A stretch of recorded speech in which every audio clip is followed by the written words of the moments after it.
Hello my friends and welcome back to Player Display. What you're seeing before you is a whole bunch of weird gridded lines, and that is because I have a brand new mic. I see how it kicked up right there as soon as I clapped. I've been testing this thing out and it's really cool.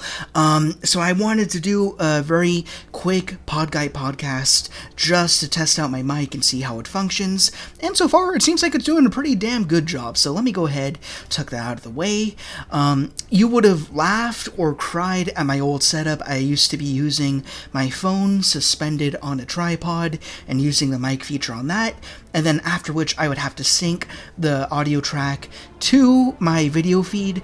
I still need to do that technically because the Xbox recorder does not do a very good job of syncing up audio to video, so I'm still going to need to piece them together, but my phone is no longer part of the picture, so that makes me pretty damn happy. So anyways, with all that being said, today I'm going to be just ranking the Batman movies, aside from Batman 66 and Mask of the Phantasm, and a whole bunch of other animated movies that exist.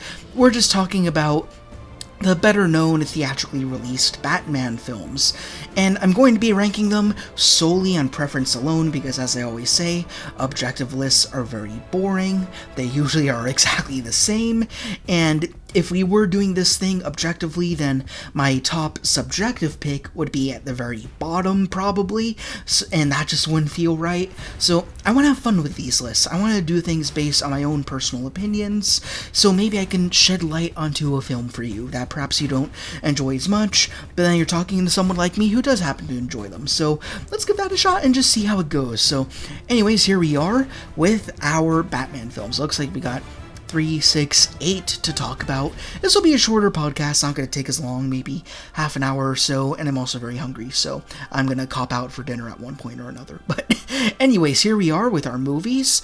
We got them ranked from S tier to haven't seen or unsure.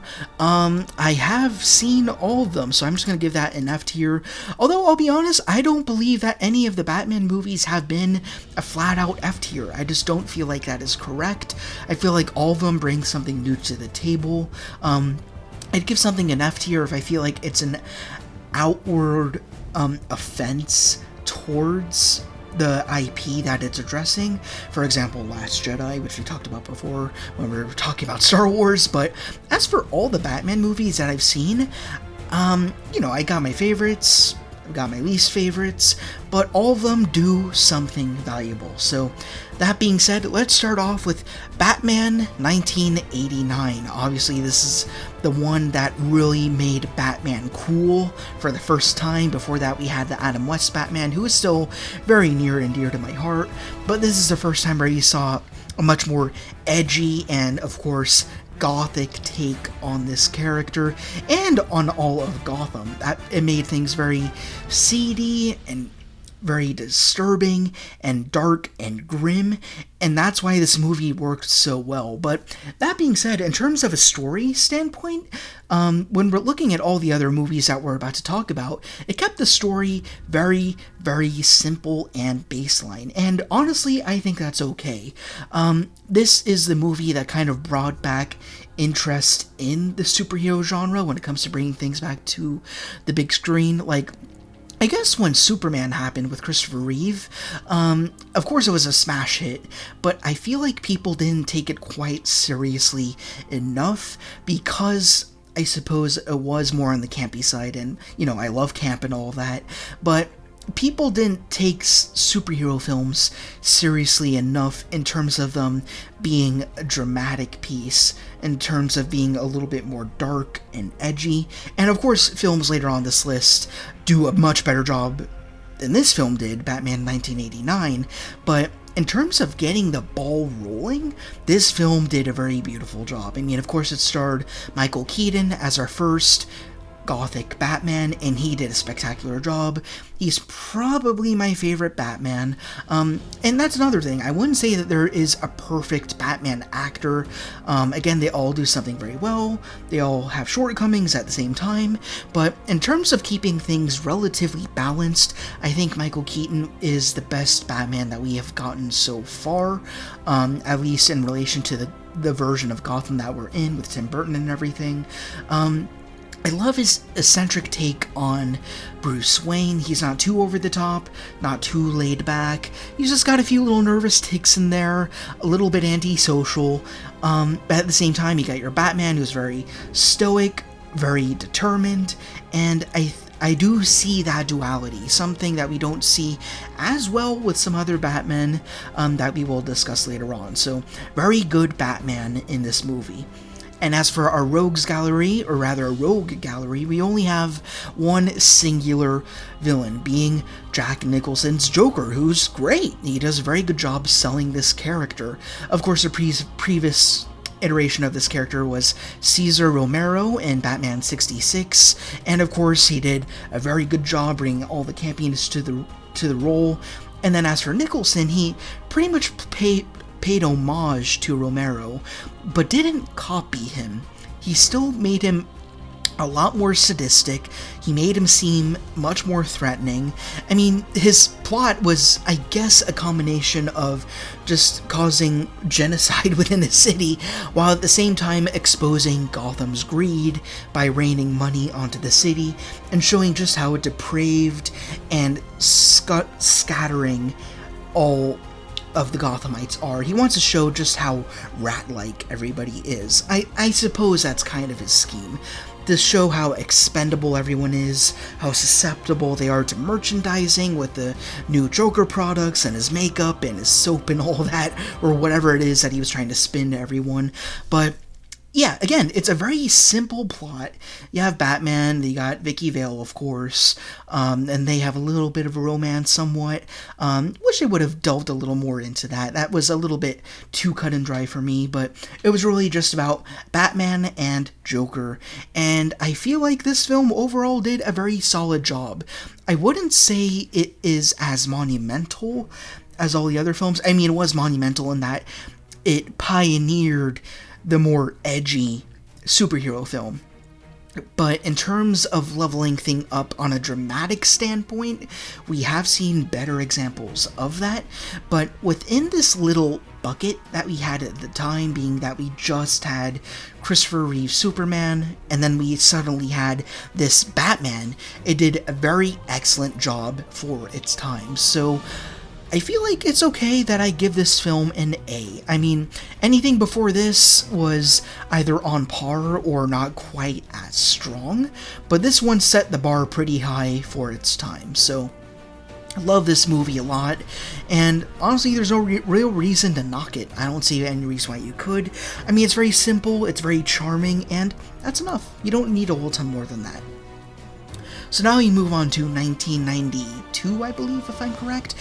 This is where the years get a little dodgy for me, so if I make a mistake here and there, I apologize. But next we have Batman Returns, which was my favorite growing up as a kid.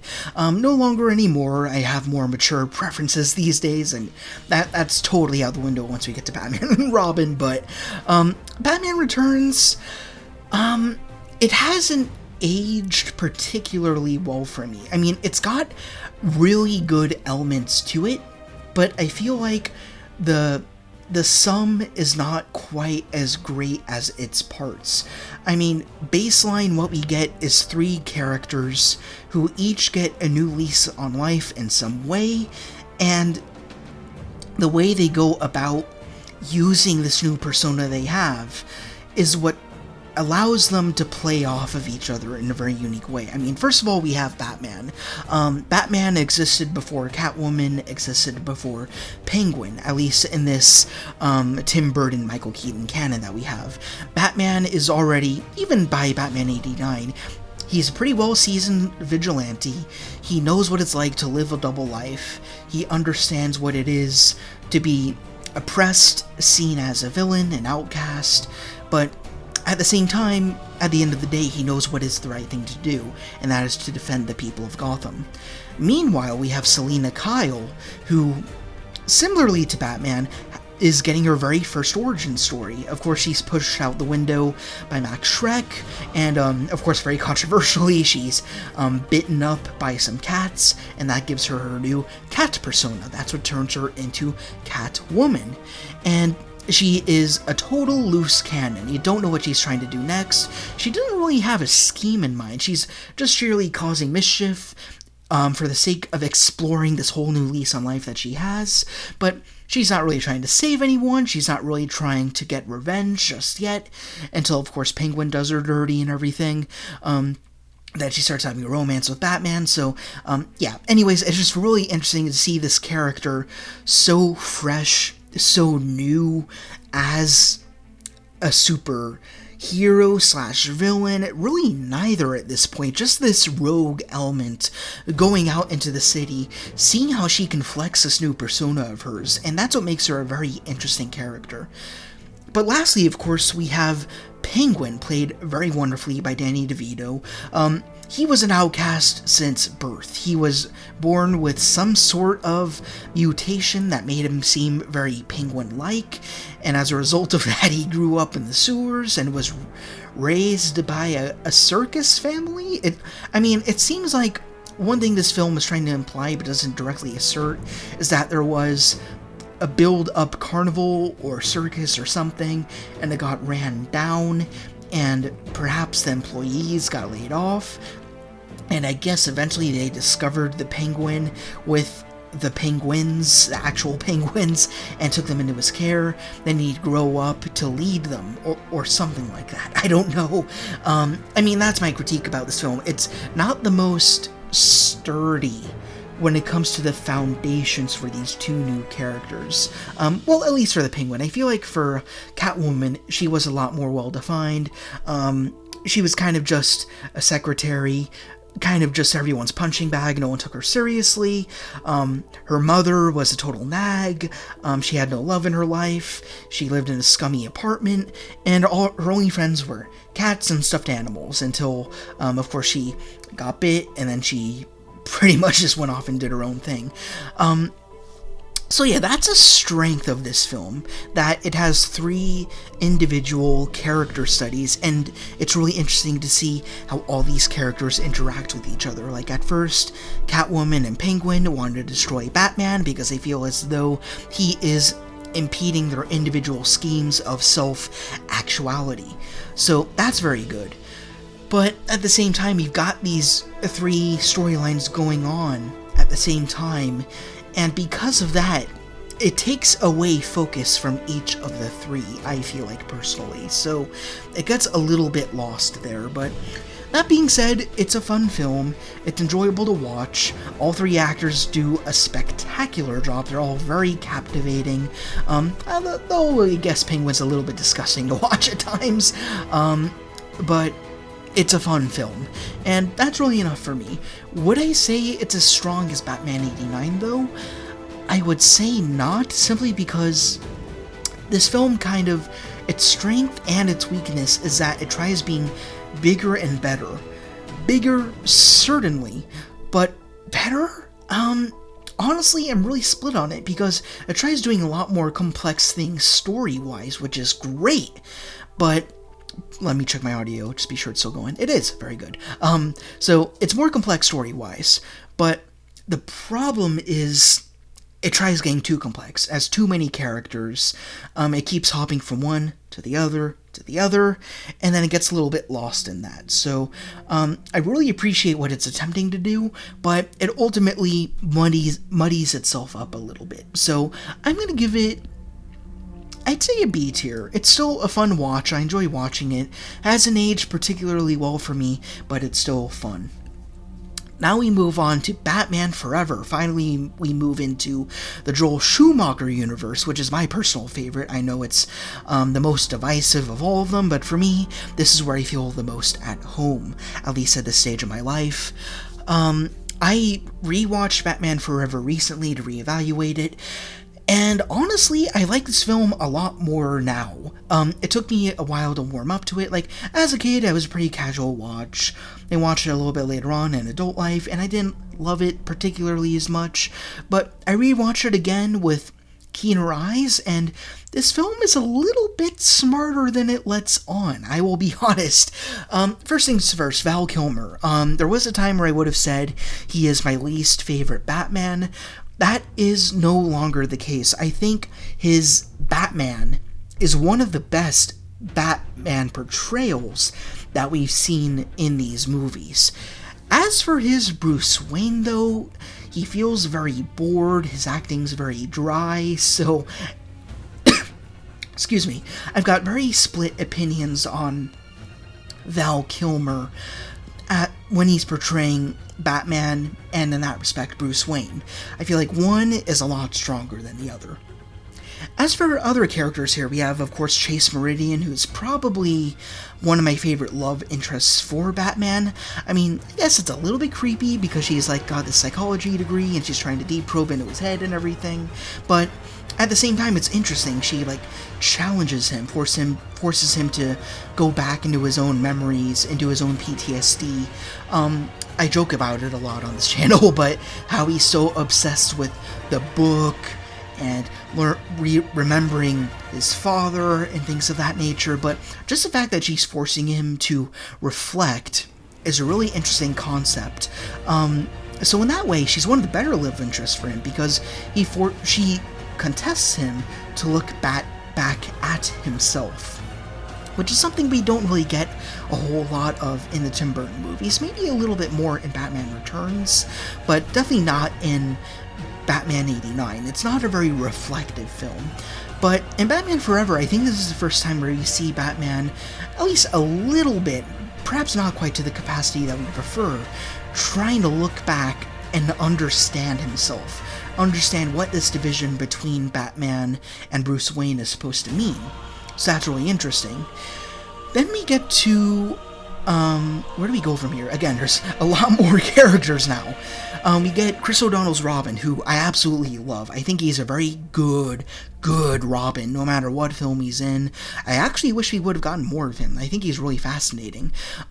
Very similarly to Catwoman and Penguin, we get another origin story. We get another tragedy, where of course he's part of the Flying Graysons, and he watches this entire family die in light of one of Two-Face's crackpot schemes to just blow everything up, just to figure out who the hell the Batman is. So you get Chris O'Donnell's Robin. Well, at this point he's just Dick Grayson, and he's living with Batman because he has nowhere else to go. Then he realizes that Bruce Wayne is Batman, and he's like, hey, recruit me, let me be one of you, something like that. And again, you have Chase Meridian kind of talking to Batman / Bruce Wayne off to the side, both of the personalities, and because he is so busy questioning himself and who he is and what Batman is supposed to mean, he's looking at Robin, this very naive kid who just lost his folks, and, pun intended, I guess, he's really trying to figure out, should I take this kid under my wing? Should I turn this kid into another vigilante like myself?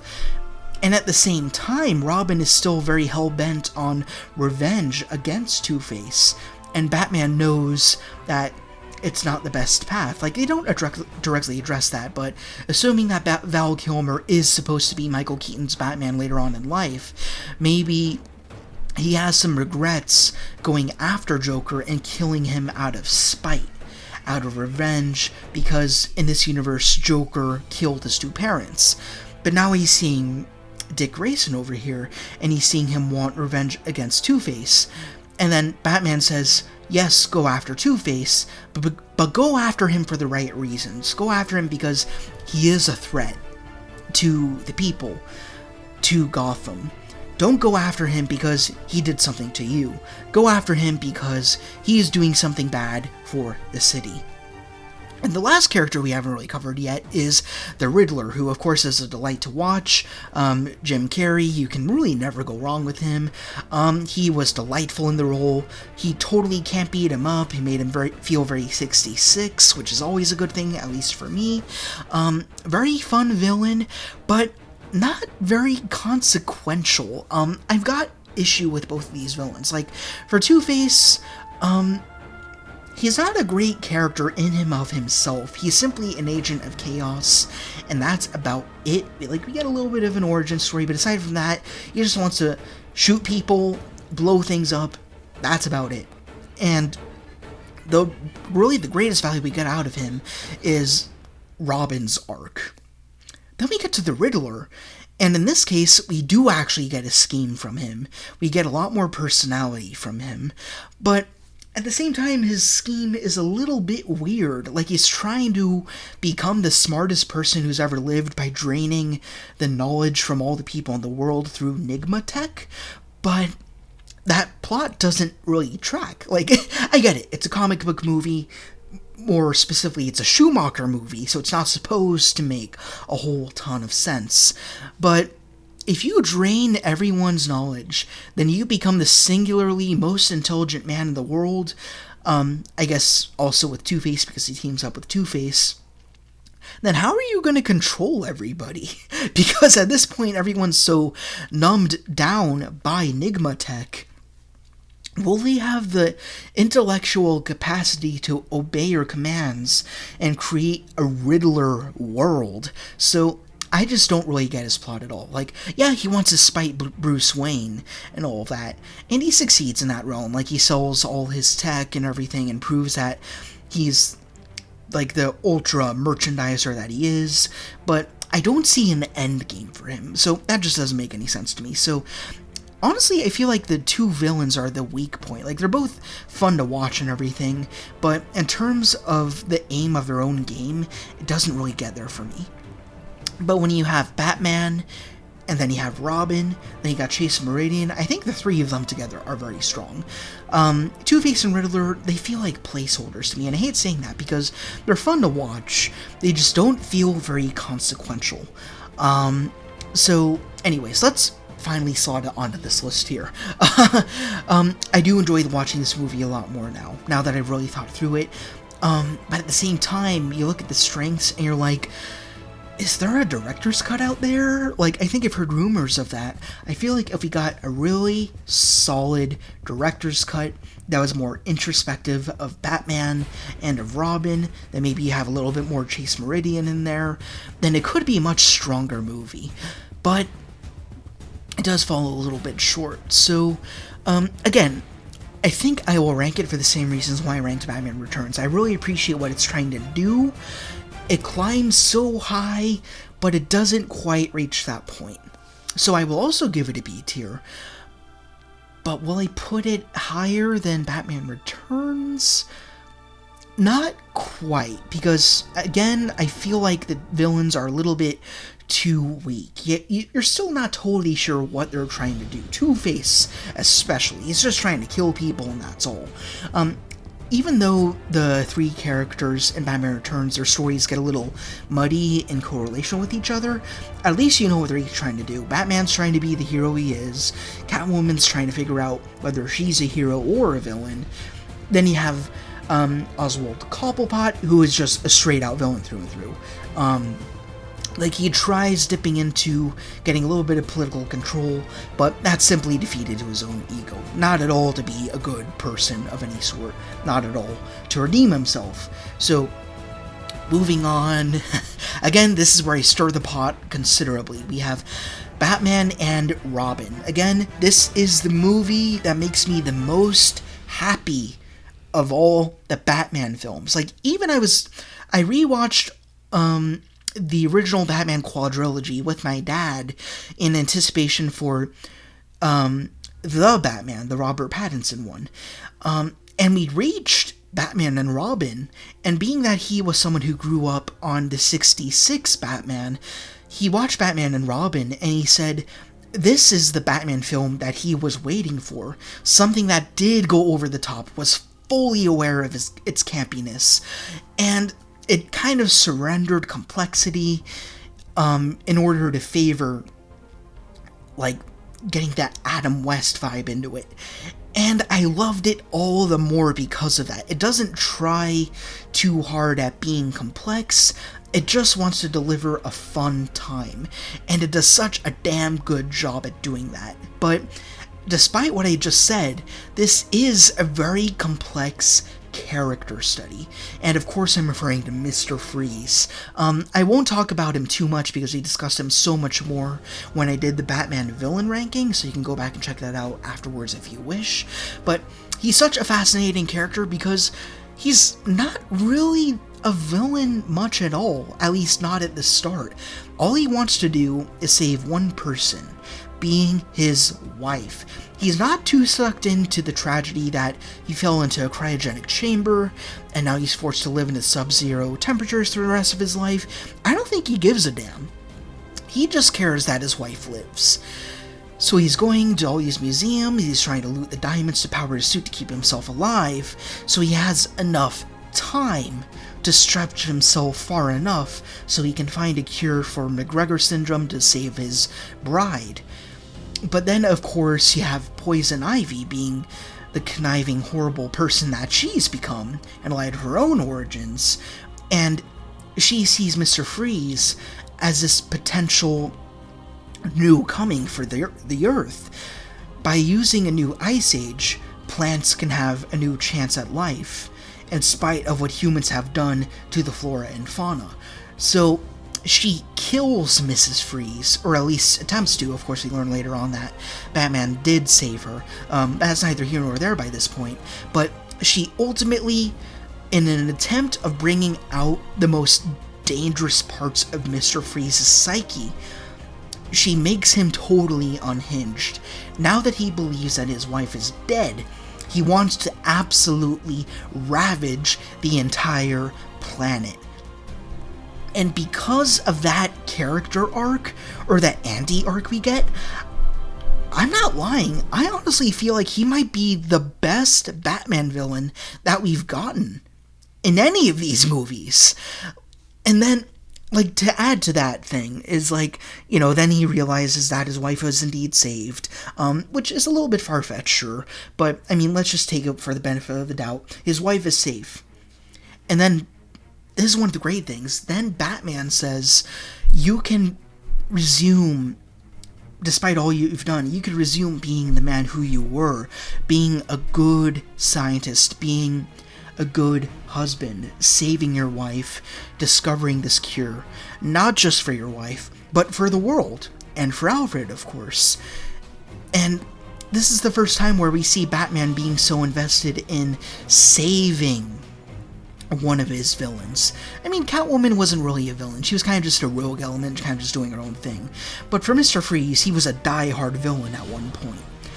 And Batman extends his hand and says, let's save you. Let's make you a better man out of all this.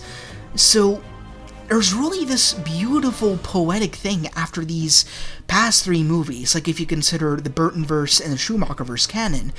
And then you have Batman trying to redeem this man who would have otherwise been totally lost. He has no wife, he fails at destroying the planet, and his last friend, being Poison Ivy, has totally betrayed him. Batman could have just imprisoned him, and then that would have been the end of the story. But no, he tries to save Victor Freeze. And that's amazing. That's such a good arc, not just for Mr. Freeze, but for this Batman. I mean, we've seen him portrayed by three actors by this point, but if you just say, this is all one Batman, like, after saving so many people in Gotham, after putting so many bad people away, and after killing a lot of bad people, you have him saving one of the villains in this way. And I just think the ending of this movie is so underrated, because people get so sucked into, oh, this movie's so campy, there's so many puns, it's so cheesy with the Hanna-Barbera sound effects and all that, but this movie really is smart. I don't think it's even trying to be, but it is an intelligent movie. I mean, granted, it does help that you've seen the other three movies that came before, but man, I just really love the Schumacher movies. I just find them so captivating. Like that's really the thing about them, both Forever and Batman and Robin. You really need to peel back the campy exterior, the 66 exterior, and then you see these really complex character moments, character studies that are in there. And they're fascinating, really. And in that way, as far as character studies are concerned, I think I prefer them more than the Burton movies overall, in terms of rewatching them. Like, they both do a great job at world building, but for me, I prefer the Schumacher movies because of the campiness, and because they're so deceptive, because they trick you into thinking that they're kids' movies, which, yes, they can be, but when you really peel back all the various layers that they have, they really are trying to delve into these characters' heads. They really turn them into case studies, without you even knowing it. So there really is a hidden brilliance in these films. And wrap up here with Batman and Robin. We're capping off at 30 minutes already. We're gonna go over that, obviously. But what else do we have to talk about in this movie? I mean, we have Robin, who's wanting to go solo. They could have done a better job with that arc. Like, you have Robin saying, like, how can I be the hero I'm meant to become if Batman won't trust me? And at the end, Batman says, Robin, will you trust me now? And that kind of doubles over on itself, so that kind of falls flat. But at the same time, it's not just about Batman being the voice of reason.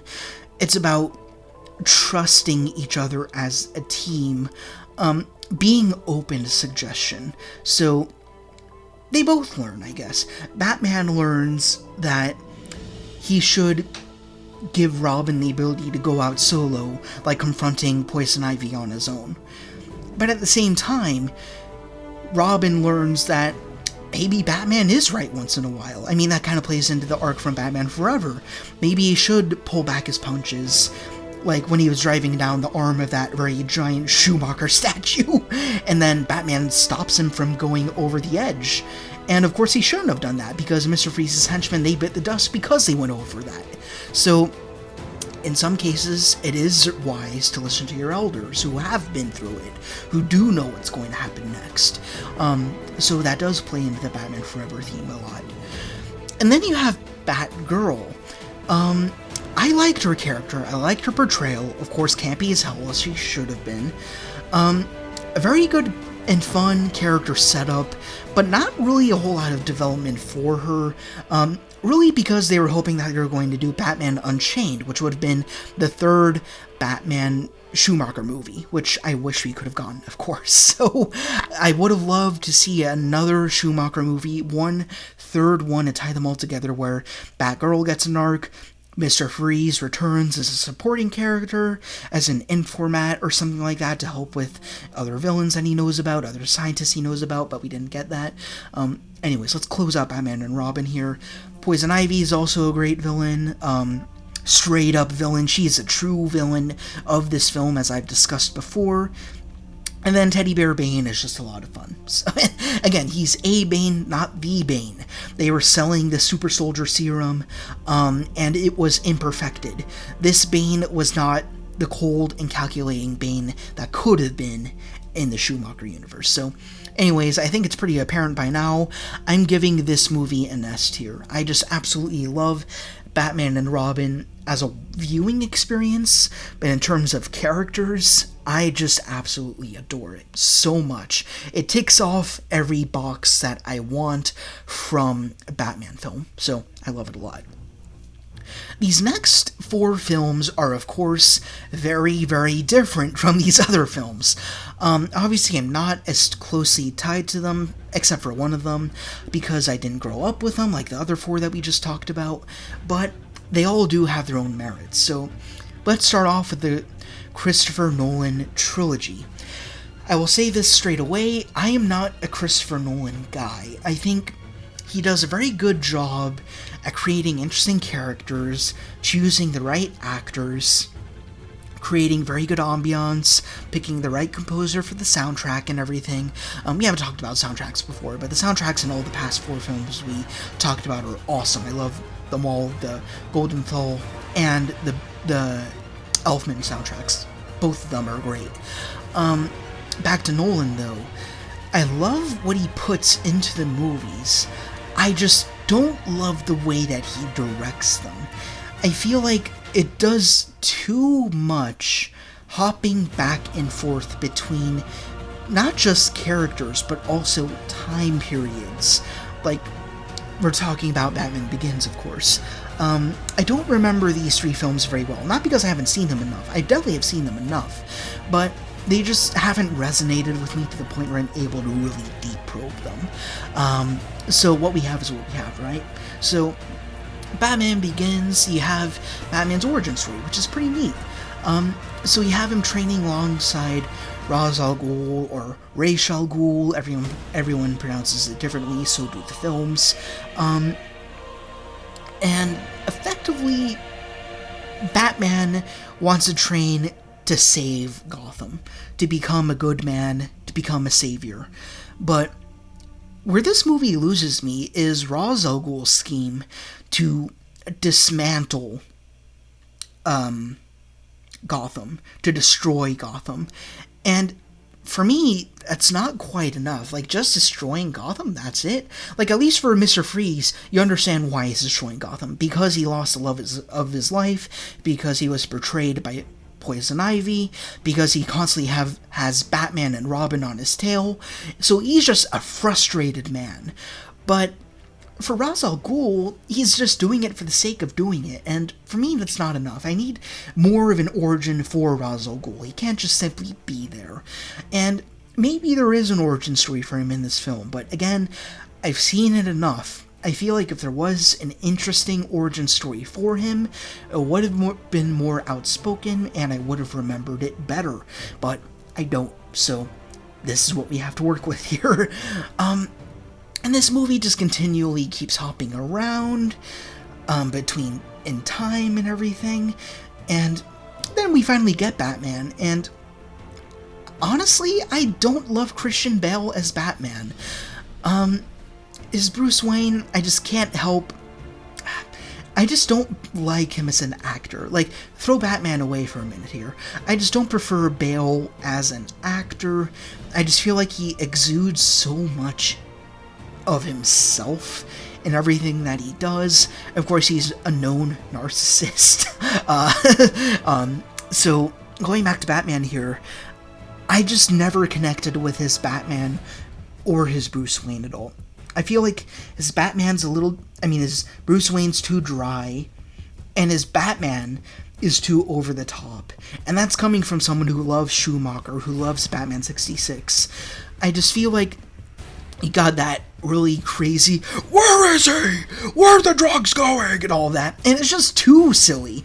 And it doesn't belong in this world, you know? Like, there's calculated silliness. And then you have silliness that's injected within this very serious universe. Like, we're outside of the Burton Schumacher quadrilogy now. So, campiness can't exist here. So, when you get that really over-the-top voice, it doesn't jive. I can't take this character seriously anymore. He's no longer scary. So, and honestly, I don't remember much else of this film.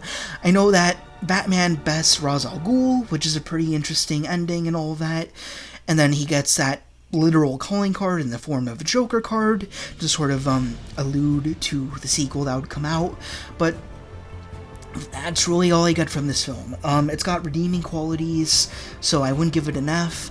But in terms of me wanting to rewatch it, I would give it a D tier. I just don't love this film. I don't love the Christopher Nolan movies. I'm sorry to say that. But of course, everyone's favorite is The Dark Knight. Not my favorite, though. It's a very, very good film. It's just not what I prefer when I want to watch a Batman movie. It's a little too cold. It doesn't have camp at all. Which, again, I understand. That's what these movies are aiming for. These are the types of Batman movies that a lot of people have been waiting on. I just have issue with, again, connecting to Batman and with connecting with the rest of the characters. Of course, you can't talk about Dark Knight without talking about Heath Ledger's Joker. Very well acted. I feel like he's trying a little bit too hard to be on the edgy side. And it's not Heath Ledger's fault. It's just the way that this character was designed in terms of his story. And what this movie was trying so hard to push is that this Joker has no origin, which is captivating. That's interesting that you have a villain who kind of just pops out of nowhere. It's good on its own merits, but for me, I do need that origin story to care about a character. Like, for all the Schumacher movies, for example, like, they're super campy, but at least you see where each and every one of these characters comes from, for the most part. But for Joker, he's kind of just there. Then every time he tries talking about where he comes from, he just, goes into the why so serious thing and all that. But it gets annoying after a while. Like, we get it. You're an enigma. You're trying so hard to be this person who's not a person, who has no beginning and has no end and all that. He's an idea. I'm quoting like all the Jokers at this point. But I just couldn't connect with this Joker, and I couldn't get excited about him. Really, the only thing that I found fascinating about this movie was Two-Face, who I wish you would have gotten a little more of. I know, because of the way that the story played out, he was supposed to die. So that way, the blame for all of Gotham's grievances would fall onto Batman. But he was a very interesting character to see that parallel to Bruce Wayne, seeing a very wealthy man, a very good man, fall in the light of a tragedy. So he's a very good foil for Batman. I probably would have preferred this movie a lot more if it was less focused on the Joker and more focused on Two-Face, because I think he's one of the great unsung villains within Batman's Rogues Gallery in the cinematic universe. So I thought Two-Face was excellent, but again, it all comes down to the fact that I don't love the Nolan directing style. I'm just not super interested in the rest of the characters. I think there's too many characters, honestly, like so many that I can't even name. So I will put Dark Knight above Batman Begins, but I wouldn't put it higher than B tier. It's a very good movie, in which case I'd probably put it in the B or A tier, but for me personally, I'd give it a C tier. Like, I'll watch it, but it's just not my favorite. It's solid for me, but it's not a Burton or a Schumacher movie for me, so that's where it is for me there. Now we have The Dark Knight Rises, which everyone says is the weak point of the Dark Knight trilogy, but for me, it actually works a lot better because we get an outstanding, campy villain, and you know me, I prefer the campiness. We have Tom Hardy's Bane, who I think is absolutely great. I love that he has those weird cadences in his voice that make him interesting. He kind of draws you in, but he's also got this menace to him, and he's really intimidating. And the best thing about him is, unlike Ra's al Ghul, unlike Joker, unlike Two-Face, Bane gets shit done. He uses the tragedy of Two-Face to totally turn Gotham on its head, where the crooks are the cops, and the cops are the crooks. This is the Batman movie that I was waiting for from the Nolanverse. I loved this so much more. I just feel like this was a point where Gotham was distinctively in crisis. I felt like Gotham genuinely needed to be saved. In the past two movies, I just felt like it was a very hollow and empty setting where there wasn't a whole lot going on outside of Batman just chasing the villains, and that was pretty much it. But here, you see total martial law, and you see Bane, and then I haven't talked about Scarecrow a lot, but yeah, Scarecrow also taking charge, and they're just creating this whole new government, and they're basically condemning these politicians and cops to a fate of exile, which basically means death, because Gotham is landlocked, and when you venture out into the icy waters, you're going to fall and freeze to your death. Mr. Freeze would be proud. But I enjoy watching this movie a lot more for the fun factor, for the consequence. I guess the last character to talk about is the Catwoman, Anne Hathaway. Well acted and everything, but I don't feel like the romance was earned. I didn't really feel like there was a whole lot of character arc here. So for me, Catwoman's not here nor there for me. Neither much is Batman. I guess the only thing for him that's an improvement for me is I feel like he's in a genuine rush to save Gotham, and at the end, he may or may not martyr himself. The ending is ambiguous. I mean, it's a Christopher Nolan movie, so of course it is. So he either died dragging that bomb away, or he did in fact survive, which is most unlikely for me.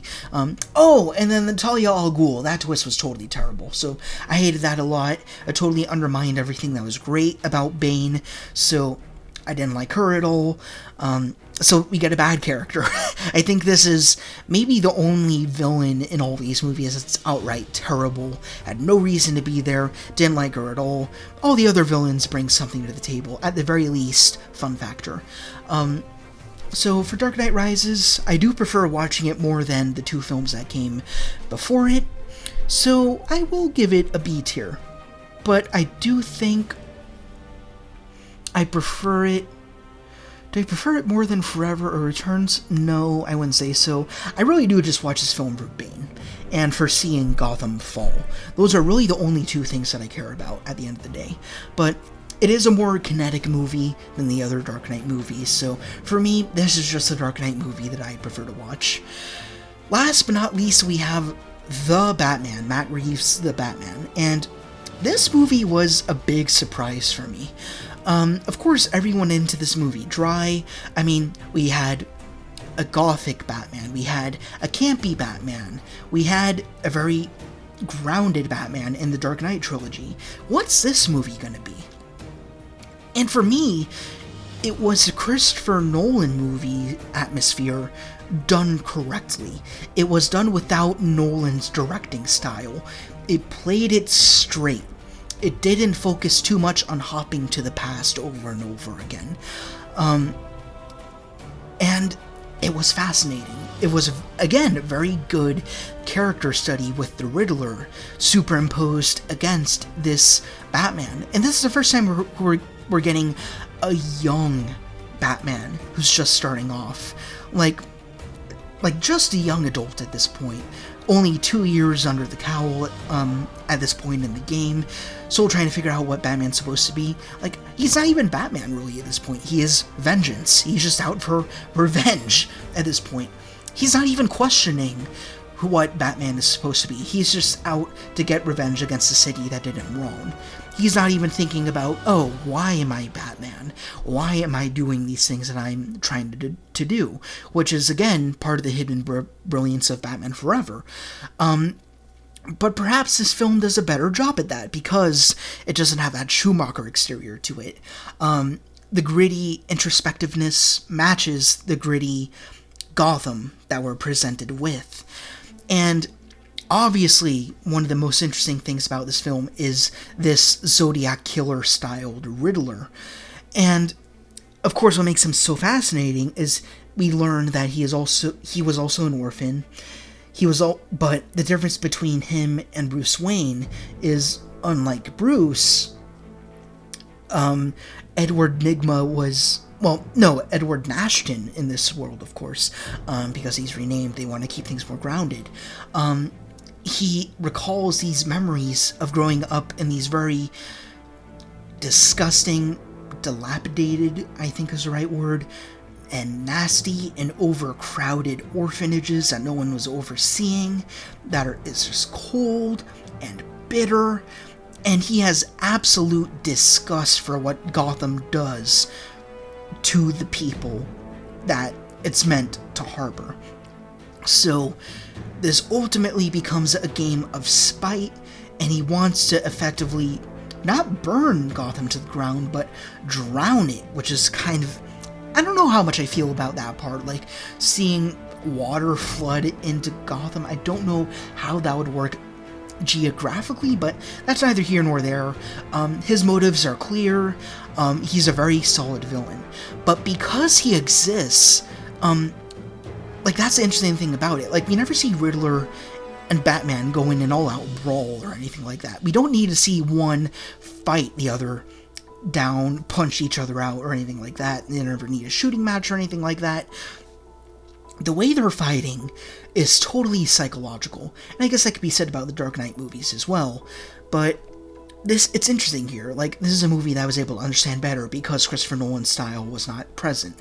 But you have Batman. Again, he's just out for revenge at this point because he doesn't know what Batman is supposed to be.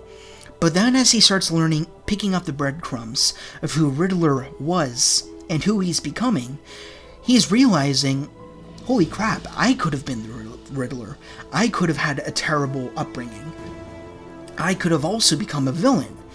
And the same can be said about all these other people in Gotham who are also having the same origin story as Riddler.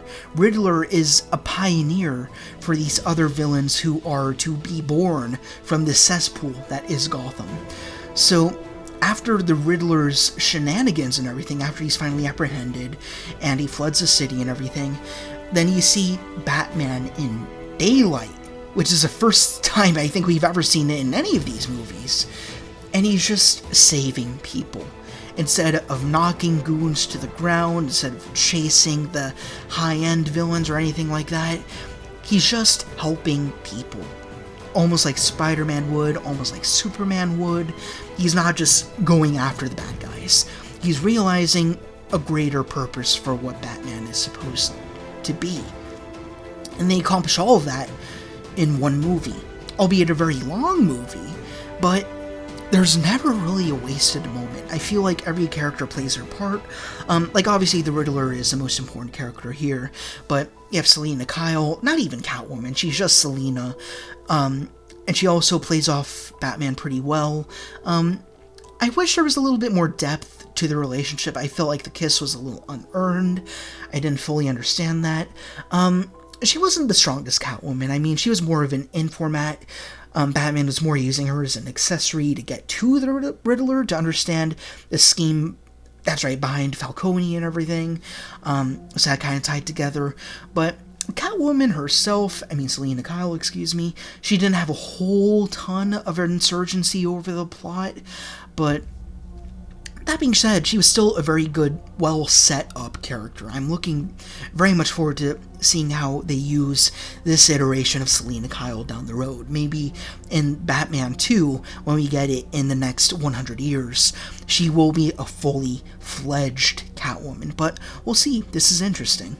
And the Penguin was also a really great villain, very wonderfully portrayed. And of course, not a literal penguin this time, so that was an interesting change of pace this time. He's the nightclub owner that he's supposed to be, the Iceberg Lounge and all of that. Again, kind of just an in-format, someone to beat the snot out of to get answers. But yeah, every character here was very well done. And I loved this movie. I didn't think I would love a grounded Batman movie, but this one caught me off guard. And I really sincerely enjoyed it. So I'm going to put this movie in A tier over 89. That makes the most sense to me because unlike 89, the Batman felt like it was meant to be pulled apart and in a welcoming way. I feel like Christopher Nolan's directing style is too alienating. It's too complex, it's too weird, it's too hard to follow, it meanders considerably. But for the Batman, it takes its time, it knows that it's complex, so it's wise enough to move slowly. And it allows it to build up Gotham, built brick by brick, so we know who's inhabiting it, so we know just how dangerous it is. I feel like the Dark Knight movies didn't do that much at all. And then we have Batman drop in and clean things up. Then you have the Riddler, then you have Selina Kyle being, I guess, kind of representing one of the pedestrians within this cesspool. And again, character studies. I love these types of movies. And it did it without having to be at all campy. It wasn't campy for a moment. And I prefer campiness in superhero movies, but here, it didn't need it, and it worked. It worked so well. I really love this new Gotham. I love this new Batman universe, and I can't wait to get the sequel when I'm an old man with gray hair. But that being said, this is my ranking. So Batman and Robin's my favorite, easily, just because I think it doesn't get enough credit, the credit that it deserves. It's very deep and complex when it comes to Mr. Freeze, and just his anti-arc, then the subsequent arc that comes after that. Then we have The Batman, which we just discussed, I won't go on that much longer. Batman 89, just a standard, straightforward Batman story, doesn't try to be too difficult or hard to understand, it just simply is what it is, and it totally succeeded at that. Then we have movies that were each trying to do something, but I don't feel like they quite hit the nail on the head, but I still appreciate them. At least the first two, being Batman Returns and Batman Forever. Returns, 3 great character studies, but ultimately muddying each other up when they're put right next to each other.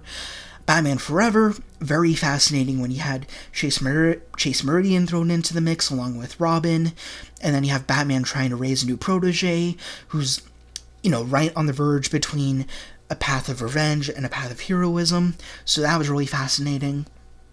And The Dark Knight Rises, I only enjoy it because we have Bane and we have Gotham politically totally turned on its head, and it's just really interesting to observe that world. Then we have The Dark Knight, which is, for me, the middling entry. There's no real bad film in all of these, but in terms of how I prefer to watch them, The Dark Knight, I watch it because I know it's an important movie, I know it's very seminal to not just Batman, not just superheroes, but film as a genre.